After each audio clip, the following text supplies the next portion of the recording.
વડોદરા શહેરના અટલાદરા વિસ્તારમાં આવેલા પ્રખ્યાત સ્વામિનારાયણ મંદિરમાં દર્શન કરી રહેલી એક મહિલાના ગળામાંથી મંગળસૂત્રની તફડનચીનો સનસનાટીભર્યો કિસ્સો સામે આવ્યો છે।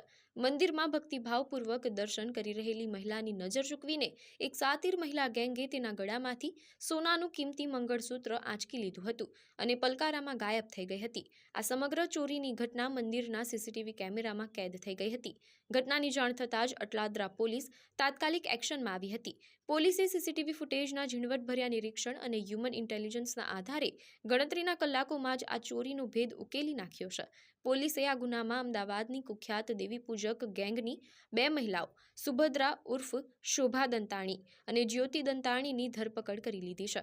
પોલીસે ઝડપાયેલી મહિલાઓ પાસેથી ચોરી કરેલું કિંમતી સોનાનું મંગળસૂત્ર પણ સુરક્ષિત રીતે કબજે કરી લીધું છે અને આ ગેંગે અન્ય કોઈ મંદિરોમાં ચોરી કરી છે કે કેમ તે દિશામાં આગળની કાયદેસરની તપાસ હાથ ધરી છે।